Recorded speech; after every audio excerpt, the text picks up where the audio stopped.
Hey everybody, this is herculespetix, founder, curator, docent, and gift shop employee of the herculespetix Academy of Comic Book Studies. Tonight we're going to continue our examination of Dark Horse Presents. We're going to look at number 116 through 119. And this has got some really good stuff in it. And also some not so really great stuff in it, but that is the nature of the beast when you deal with anthologies.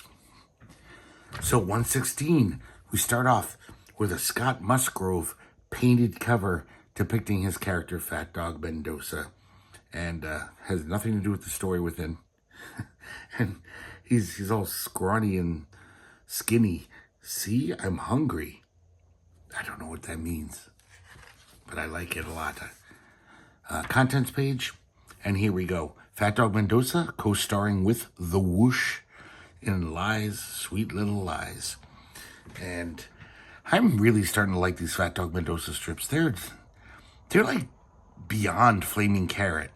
They've just really it's like Samuel Beckett wrote these, teamed up with some comedian to make this comic.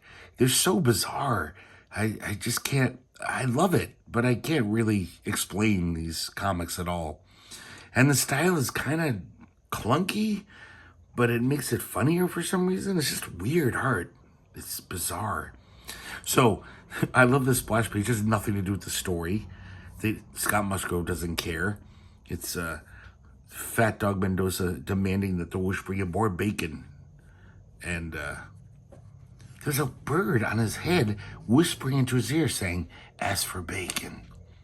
It has nothing to do with the story. So now we see Mendoza and the Whoosh are walking down the street.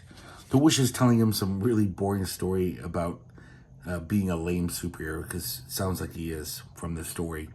And then all of a sudden, this conjoined twin, ladies? Lady? No, it's ladies, right? They're two separate people. They come out of the bank. They've just robbed it. And Mendoza says, "Hey, look, a crime." And Whoosh says, "Yeah, I sure could use a smoke." And they just walk away. They don't even try to stop it. There's weird little touches in this comic that I can't even explain. It's not like, oh, that's cool that he put it in there, that's funny. It's not. But for some reason, this gun, they're shooting it, and the bullets are just kind of lobbing 20 feet and bouncing onto the ground. I don't know why. I don't know. I mean, I could see if it was a funny gag, like something Will Elder would put in the background, but it's not. But there's all these weird little things like that. Like, why would he do this? It doesn't really make sense. So they have some really funny dialogue, and then Fat Dog Mendoza says, "Hey, we should go on a vacation together." And pretty soon they're off with the trailer connected. I guess Fat Dog Mendoza can turn into a vehicle whenever he wants to, or maybe he's just running along very slow. But I just love that image of him riding him. Very just funny to me. So they make it to the campsite. The ranger's being attacked by a bear in the background. And, the Whoosh says, "We should maybe check in with the ranger." Mendoza, instead of helping the ranger, he's just like, he seems kind of busy. Let's move on. So they find their spot. There's campers across the way.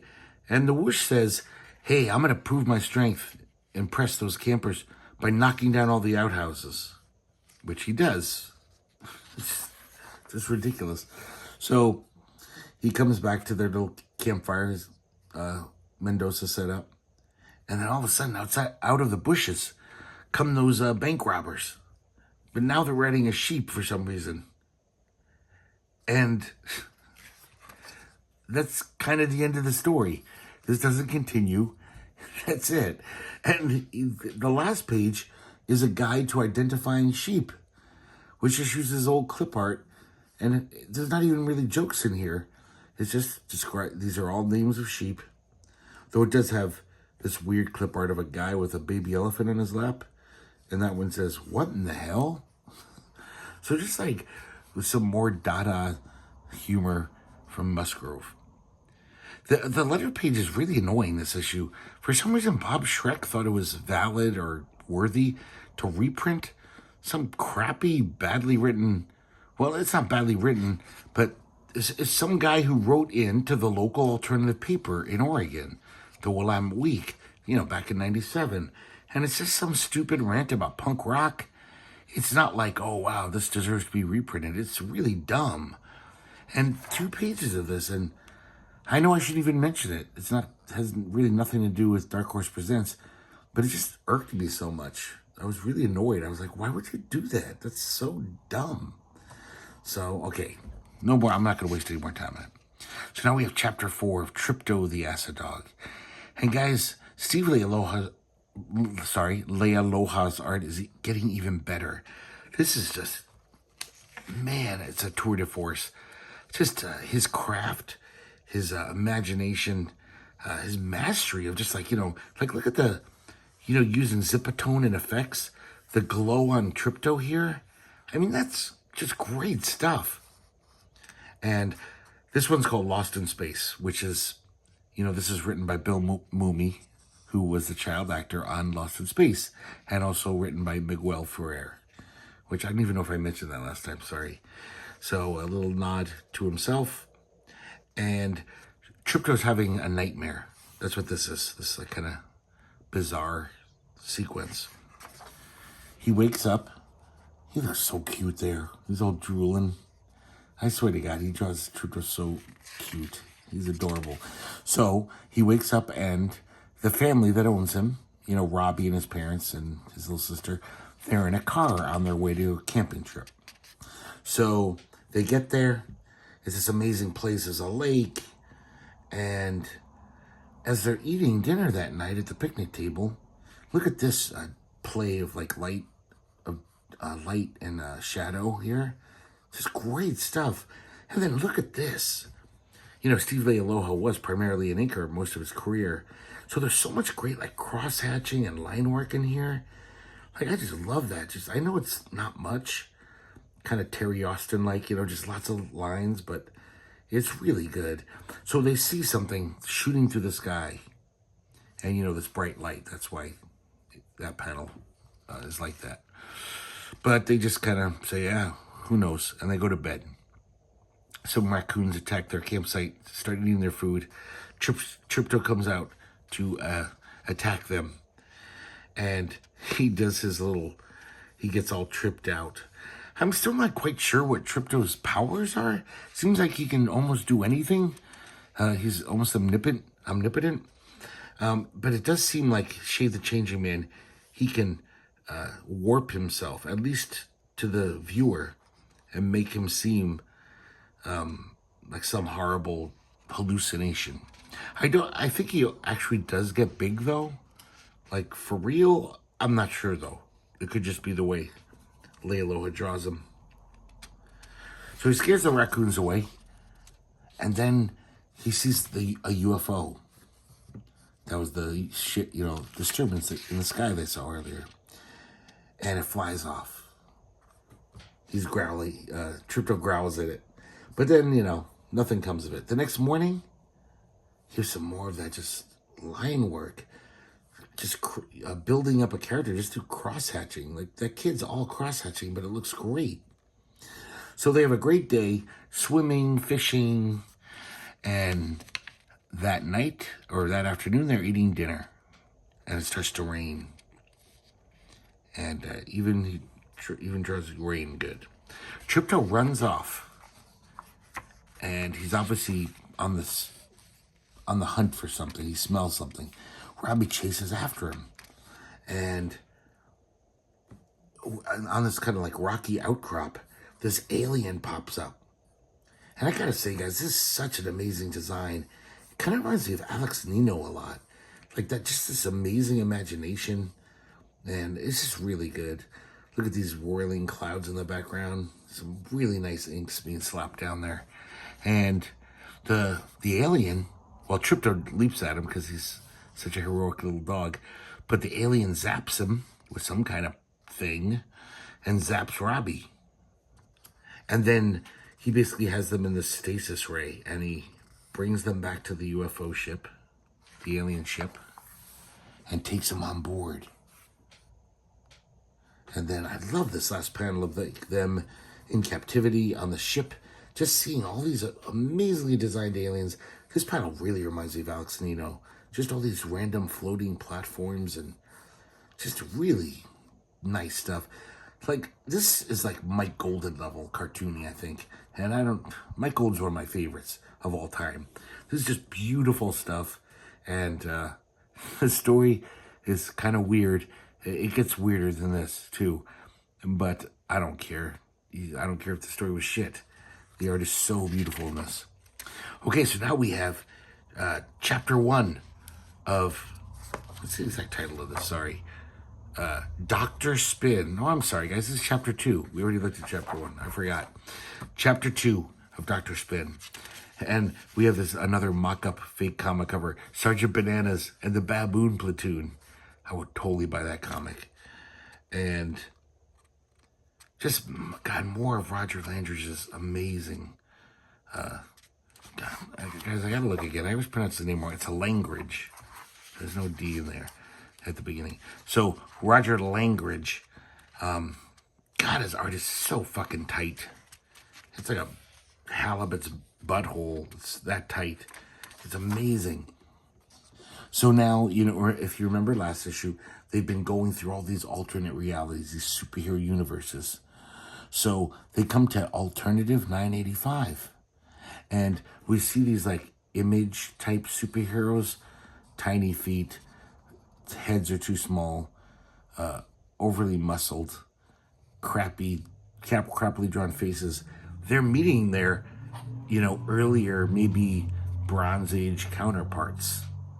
The same superhero, but just drawn in the older pre-image style. So they get in a fight, of course. They're like, I'm the real, whatever the hell this guy's name is. And Dr. Spin, shows up. I like this in the background. Superman's punching Bizarro. And we see Streaky the Super Cat running away from Crypto up here. I don't know if that's Lockjaw. Probably not. But, so I guess this alternative, this 985, this is another sign that things are falling apart throughout the universes. Because these guys shouldn't be in the same universe. They're like almost doppelgangers of each other. So basically, alternative versions of the same characters coexisting in the same time-space continuum. That, he's explaining it to his sidekick, Spinger. He's like, this isn't good. This is beyond the pale. So this is some kind of crisis on Infinite Earths, if you will. And so we see all of these alternate versions. This kind of Batman guy fighting two Batmans fighting. And he makes a portal and escapes this dimension. And he goes into the Maybe Maelstrom. I kind of like this, the way it's all these comic panels. And this is like the quantum void that lies between the thin veil of reality, connecting the multiple dimensions of comic book universes. So this is the highway of creation here, where all the plot lines come from. He has a lot of little chicken fat jokes in here. Rich Buckler Zone, Lightbox on. As you know, he was known for copying all the other artists. Siegel Shuster Zone, Please Drop Pants and Bend Over. Imaginary Stories, Elseworlds, What Ifs, Hoaxes, Dreams. Rock of Eternity, All Road Leads to Kirby. The Haney Zone, Sealed Off, Daddy-O. So I guess making fun of, it's kind of weird. Who would even bring up Bob Haney to satirize him? But he wrote a lot of those early Teen Titans where it had that trying to be hip dialogue. I was trying to read all of these, but I think these are kind of amazing. And the Julius Schwartz Zone, Asset Stripping in Progress. Okay, I'll stop. There's a lot in there. So they're going through this little whatever quantum void. Spin Girl makes a Ditko reference. She says this shit went out with Ditko. God, just look at Langridge's art. It's just so tight. The ink is just, it's like precision penned. It's so good. So then they come to this place where there's all these stacks of comics. And Dr. Spin's like, oh, we hit the mother lode.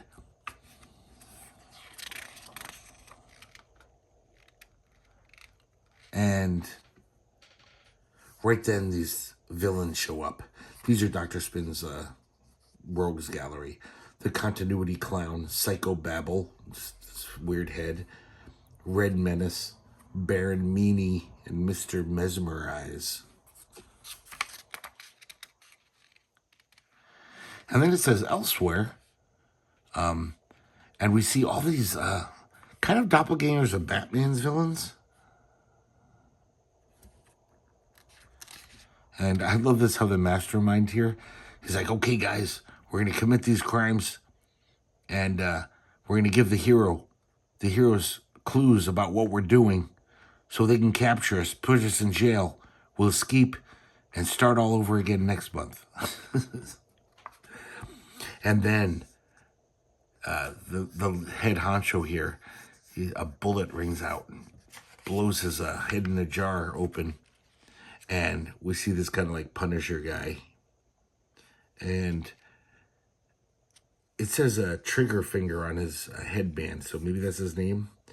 And, you know, this is 97, so he kind of draws it in that Frank Miller Sin City style. He's obviously aping that, because that also became the Death Blow style. Jim Lee ripped it off. So he does it really well. That totally looks like it could be that shading from Sin City. So now we're back to our hero. And the continuity clown, using his powers, he thrusts our two heroes into continuity limbo. And that's where this issue ends. Okay, number 117. We have a beautiful Duncan Fegredo cover. Cover of Aliens. I love Duncan Fegredo stuff.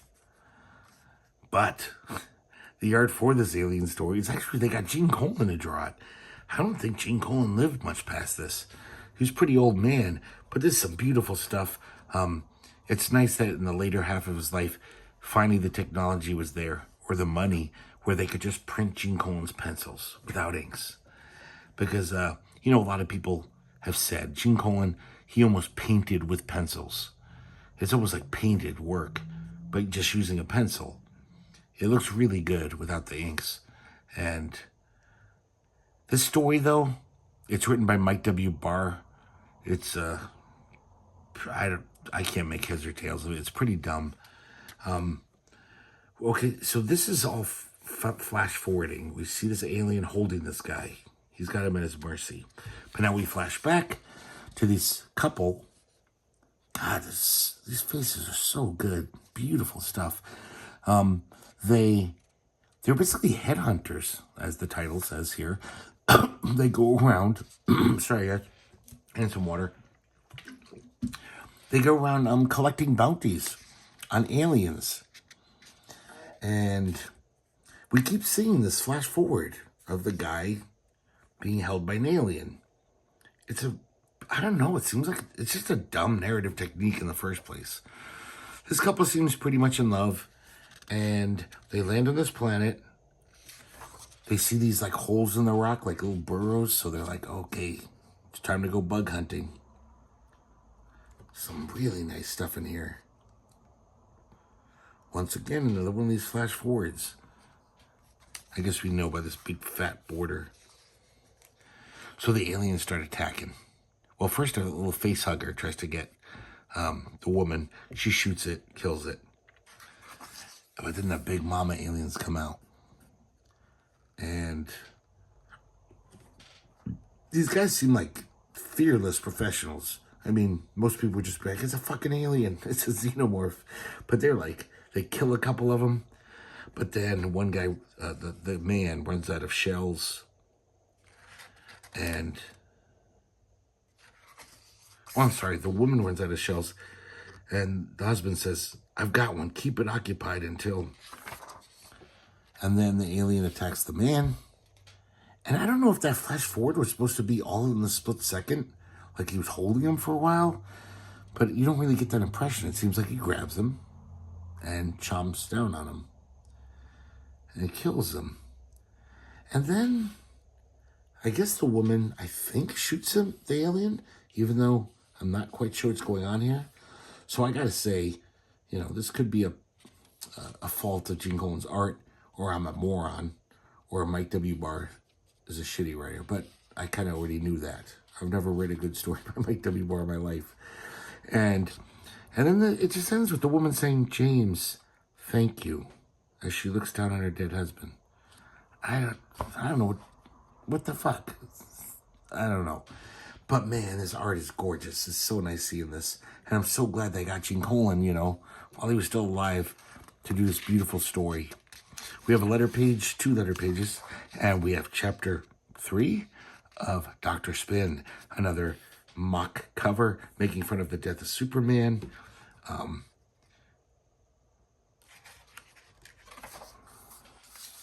One of the letter writers commented, and I gotta admit he's kind of right. I love this. This was fun as hell because of the art, and I thought there were some funny, clever gags in here, but one of the letter writers, he was just like, "Guys, we've seen this so many times before. This, comic, funny cartoon character commenting on the comic industry." And it's true. I realized, I guess I've read this many times before, this kind of comic.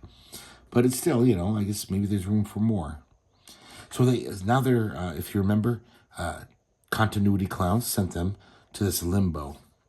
Now, these are all the loser superheroes. And for some reason, there's graffiti on the wall that says, "Liefeld, go home." And then the Weisinger Hotel and Massage Parlor. We see Woozy Winks in a garbage can. They go to a bar, and we see, of course, lots of doppelgangers. There's Chop Chop from Black Hawk, and a kind of Captain Marvel, whining about how they keep telling him he's outdated. Metamorpho Adam Strange. And then this guy comes up and introduces himself. His name's Marlon the Maybe Man. And he says, "I'm an archetype. I basically am a holding place for any superhero that pops up." It's just a weird concept. He's a blank template for every superhero character that's never been written. And we see a bunch of these superheroes. The Pink Banana, Colonel Eye Poker, Interesting Wallpaper Man,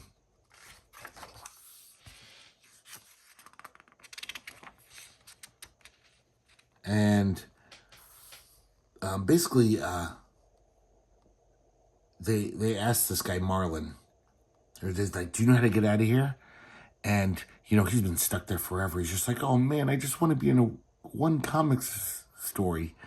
I want it so bad." So Spin Girl kind of says, "Hey, listen, we might even let you be on the superhero team if you get us out of here. And we actually have a plot. We've got to get back and fight the Continuity Clown." And he's like, "Oh my God, a real plot?" And then from the other side of the bar, these 3 show up. Now, these are the old partners of Dr. Spin. They were in the Agents of the Improbable, and I guess they all died. So, this is Spin Girl, the original Spin Girl, and this is Improbable Lad, I believe, and Unlikely Lad, and this is Improbable Imp, who kind of looks like a Mr. Mixel type character, and it's just embarrassing. Dr. Spin's totally embarrassed. She's like, "Oh God." And they're like trying to tell the new Spin Girl, like, "Oh, let me tell you what he did to us." And he's like, "Oh, okay, let's move along." And so obviously he dicked them over pretty hard. So they kind of say, "Okay, you're taking us with you. I'm sorry. You're taking us on this mission." So yes, they kind of agree. because they're in a bind. And the Spin Girl comes up with the idea. She says, wait a second, we don't have to wait for a writer to put us in a story. Because that's the thing. All these characters are stuck there because no writer wants to write about them, make a comic out of them. And Spin Girl says, why don't we write our own script? So they do. And it says page 8, frame 4. As if by magic, a war pole appears. And our heroes escape into it. So that's what happens. And it says next, mission improbable. So I think it's the last chapter next time. So now we have Tripto, chapter 5. Look at this beautiful page. So Tripto's springing into action. All these aliens are, fucking with him. Robbie's like, go get him, boy.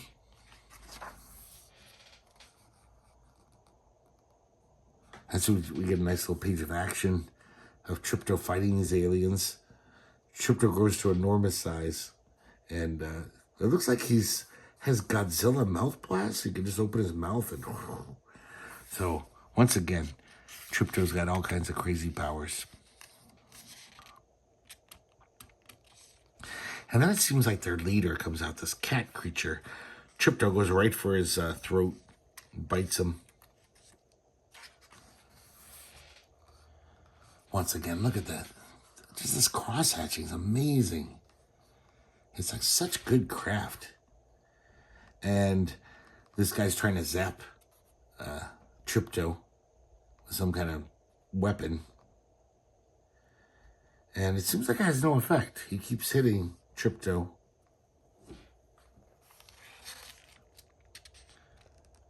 Another really nice, almost very Alex Nino-like panel there.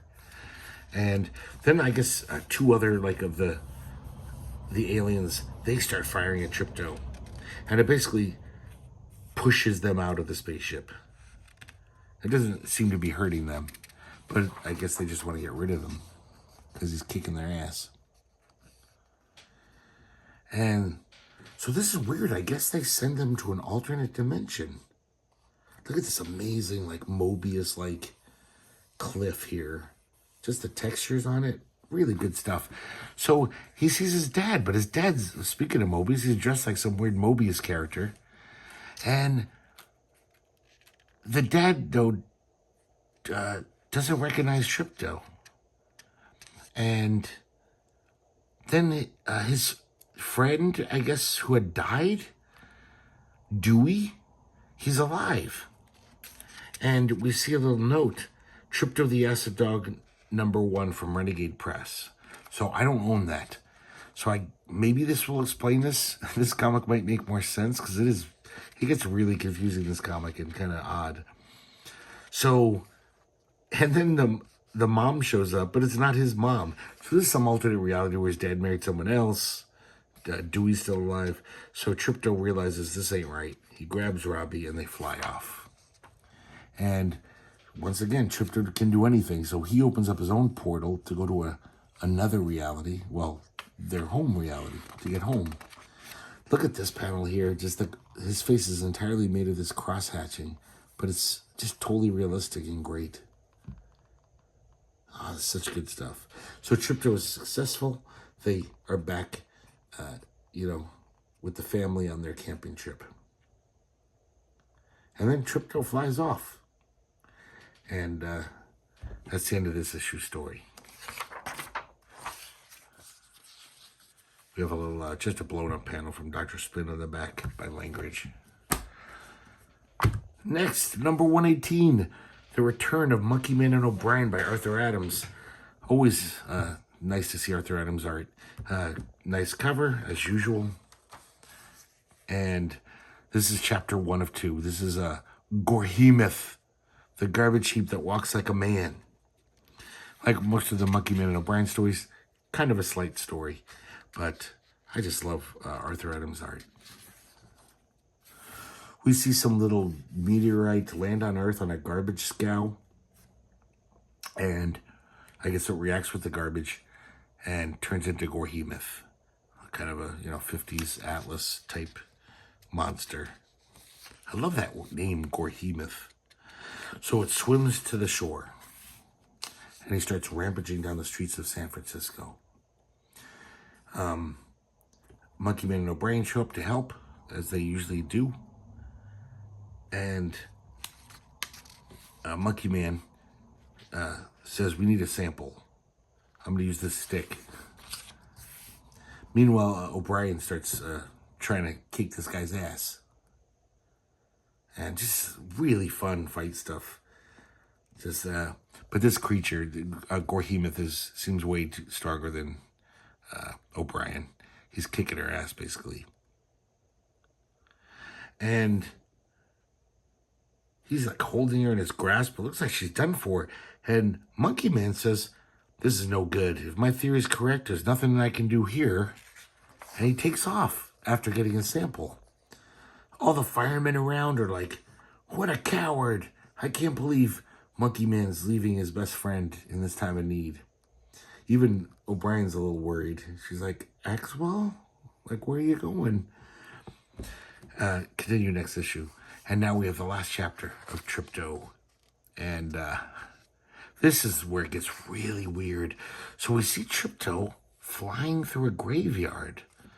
And these ghosts seem to be chasing after him. And just the way he draws this with the tonal shading here, just amazing stuff. Like, I love this, how it's almost like they're reaching up through the ground and sucking him down underground. The narration says he knows these beings. He sees these kids. I don't know if this is his previous owner, because I think that's the origin of Tripto. He wasn't always owned by Robbie and his family, but I'm not quite sure because I don't have that comic. We see all these specters of various animals. Maybe this is a pet cemetery? I don't know. Not quite sure about any of this, but it's so beautiful. It's almost just like some weird nightmare or dream. And then we see Tripto, like, all of a sudden he's drowning in the ocean.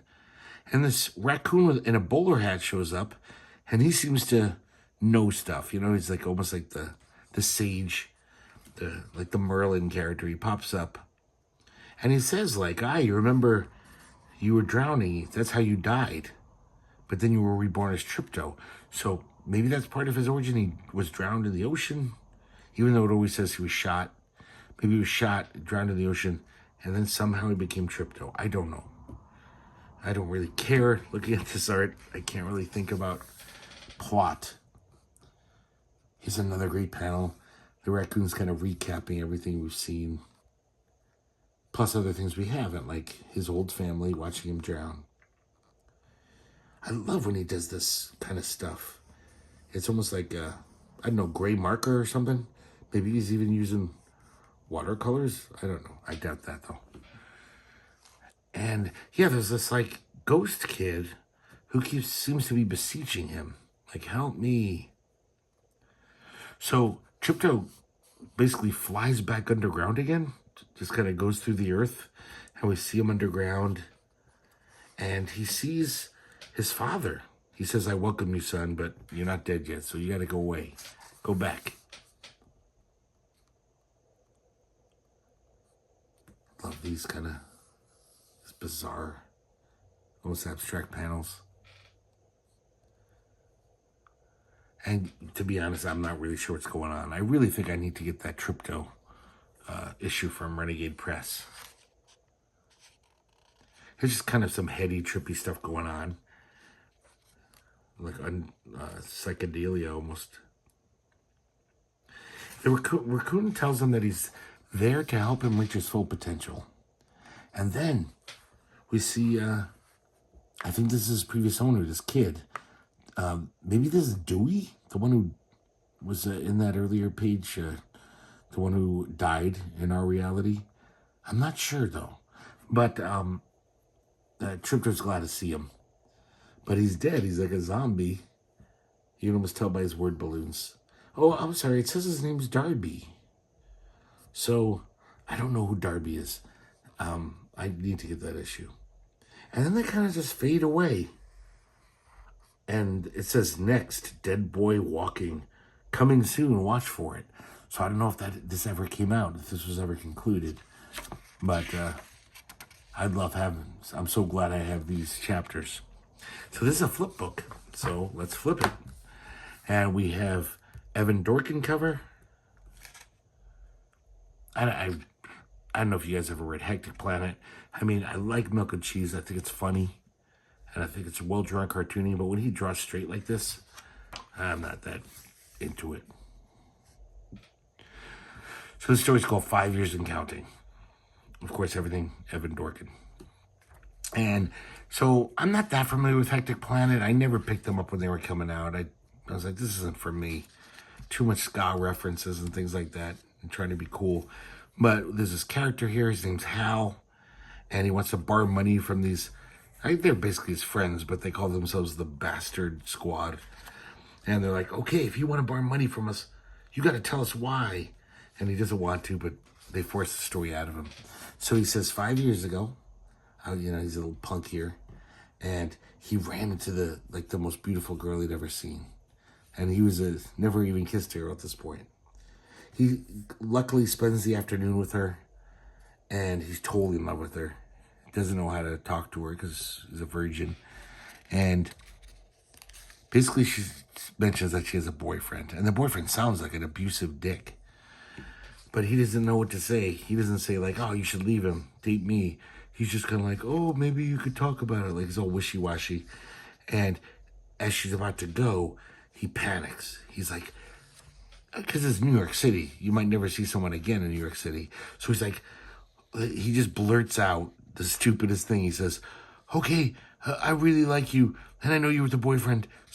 But how about in 5 years, we'll meet at this very same spot. At 8 p.m., if you're single and I'm single, we'll both meet here. Like in a corny movie, So she actually writes down a note, and she says, here's one for you and for me. And she puts a heart on it, so it's almost like, wow, she's considering it. And then she runs off. Her boyfriend's there. And that was 5 years ago. So now he has to go. He's got to go to that spot. He knows it's probably stupid. 99.9% chance he won't be there. But he's got to go, He knows he'll never forgive himself if he doesn't. So he heads over there. He buys her flowers. He imagines all the things that could happen. And then the boyfriend shows up. And he's just all like, I found this note in my girlfriend's pocket. And I just had to come here and see if you'd actually show. And so he just came to basically, he said at first he was going to come and kick his ass. But now he's like, you're so pathetic. I'm not even going to kick your ass. And he's like, we're doing just fine. Here's our 2 kids. So I guess they got married and had 2 kids. And we see her in the car looking back after Hal's been totally humiliated and just belittled. And she looks back at him, and he's just standing in the rain watching them go away. That's a pretty good panel there. And now we come back to the Bastard Club, or Squad, and he comes back. He gives them some of their money back. He's like, I didn't need it for the date, but I bought a couple beers and some shots, and he's just blotto. And so his friends help him out. And we see the note on the ground. So it's just a sad little story of romance. So now we have, I believe, chapter 4 of Doc Spin, Agent of Acronym. That's not really the title. That's just the mock cover here. Really good stuff, though. Once again, he just really gives you your money's worth, Langridge, with the art. And I don't know if I mentioned Gordon Rennie. We looked at one of his comics about a year ago called White Trash. So he writes pretty funny stuff, but also it's almost like he throws so many jokes against the wall. They're not all great. They're not all perfect, of course. But, some of them are bound to hit.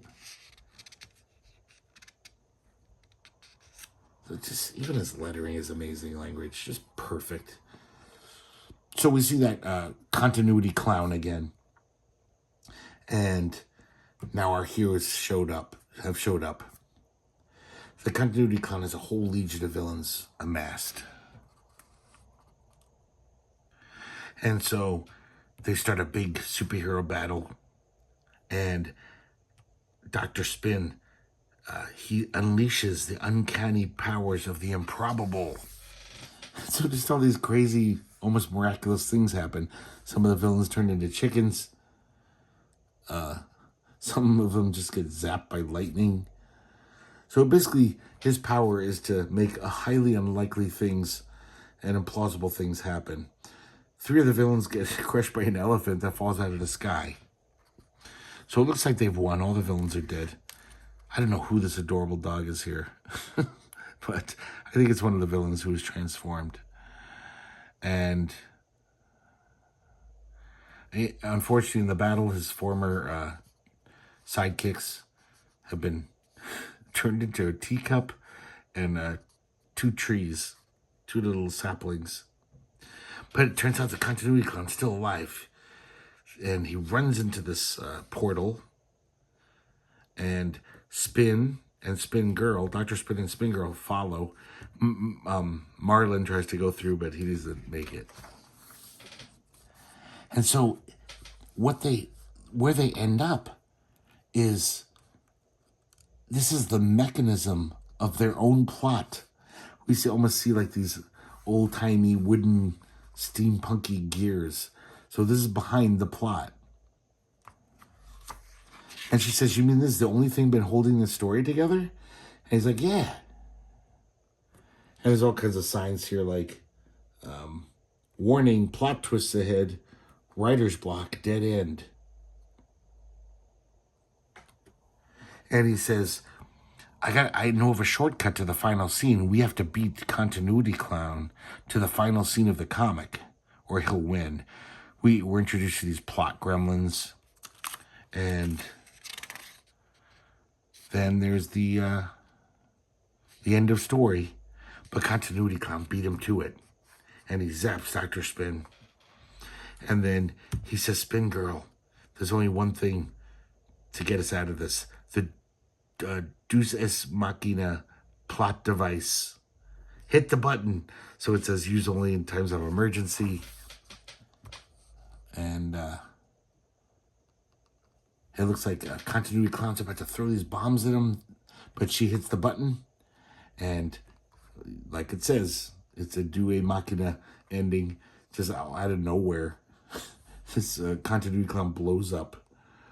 No real explanation. And our heroes walk off victorious. And of course, they're on a comics page, since this whole thing is all meta, fictional. So that's the end of that one. And yeah, overall, I really just like it for the art. It was kind of interesting, but overall, not a huge fan of I don't need any more Dr. Spin ever. So this was a pleasant surprise, because we're up to number 119 here. And as you can see, it's Troy Nixie's Trout. This beautiful cover. I love this design of just like as if it was some kind of collage or something.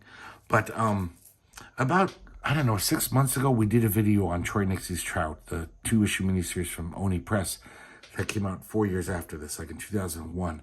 And this is how bad my memory is. I was all like, oh man, I forgot how great this shit is. I haven't read it in a long time. I wish I had more. There's got to be more. And it turns out there was, and I owned it. I just totally forgot, because I guess I hadn't read these even longer. So this is great. A pleasant surprise, thanks to my bad memory, that I get more Troy Nixie Trout. So it says Nicky 9 Doors. I don't know if that's the title of this or just he wanted to put those words in here. Even just the title's amazing. And just look at this great imaginative art. That panel's something else. It's Trout lying amongst all of his little kind of mannequin dummy dolls or whatever. And we see him wake up, and a picture on his wall says, it's about time you woke up. You had that dream about us again, didn't you? And this character crawls out of the wall, out of the picture, becomes 3-dimensional. And I guess he's a repressed memory, a suppressed memory. And he says, that's the thing about us suppressed memories. We always come back to haunt you. And He doesn't hurt Trout, but he does basically say, "Yeah, I'm gonna commit a lot of evil. You've unleashed a lot of evil in the world by thinking about me. Basically, you gave me form." And he jumps out the window, and he says, "What a beautiful day for misery and mayhem." And of course, poor Trout is just like, "Oh shit, this isn't gonna end well." We see Trout's buddy here, Giuseppe. He's walking along. He kind of notices this nightmare on two legs flying away, and he yells up to Trout, says, "Hey, I thought I'd check on you."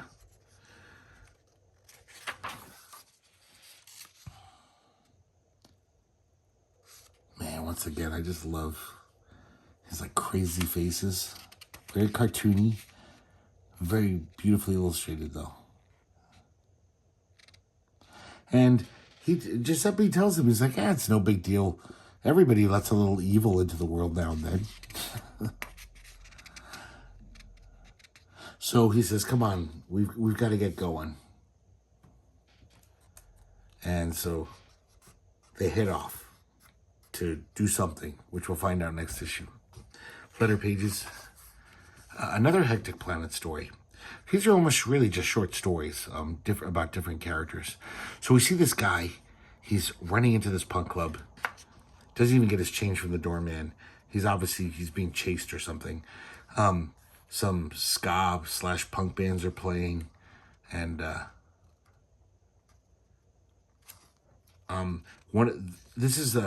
remember the characters we saw last time, the Bastard Squad. So two of those girls, well, I think a bunch of them are in this band, and one of them, her name's Chaco. She notices that guy who came into the club, and she says like, "Oh wow, he's really cute." And her friend, Harm, the kind of punky one, she's like, "Just jump on him." That's what the singer does. She's like, "I can't do that." So she just kicks her in the ass right on top of him. So this one's called Shot on Goal. And now we jump ahead like a few weeks later, and all the friends are sitting around talking about Chaco and talking about how she's been seeing this guy. His name's Roberto. For weeks now. They're thick as thieves. Everyone's got a gossiping and like, "Ooh, I wonder what their story is. He's so cute," and blah, blah, blah, blah, blah.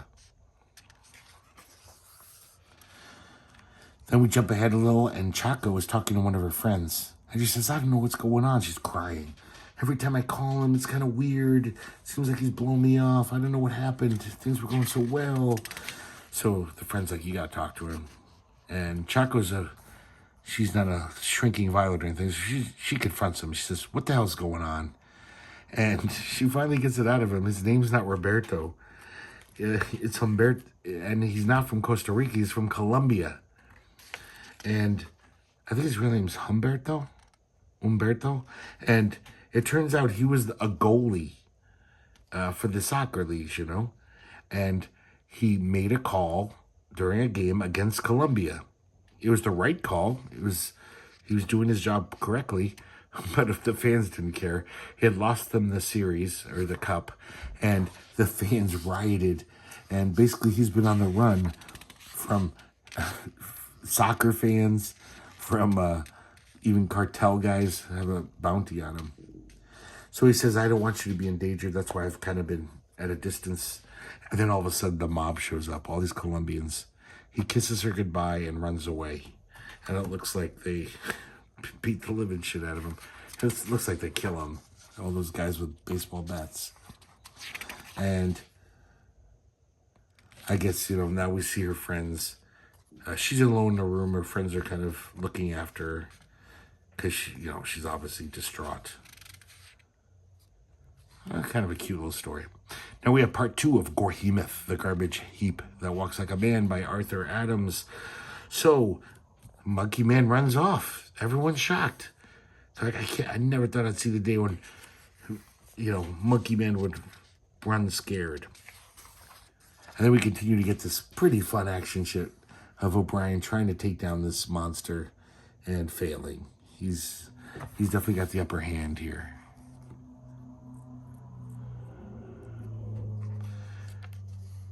So we see, okay guys, it's really late. We see Tiberius, that's Monkey Man's name. We see him go back to his lab, and he's making something to fight Gorhemoth. We don't know what it is yet. So it's interspersed with scenes of O'Brien fighting Gorhemoth. It looks like it's finally curtains for O'Brien. It looks like Gorhemoth is going to swallow her and eat her. And then Monkey Man shows up in this almost like a beekeeper's suit, and he opens his canister, and all these flies come out. And the flies attack Gorhemoth, and he dissolves. Because, flies like garbage. And I guess he had some kind of replicator that could make 1 billion flies in a minute, So it works.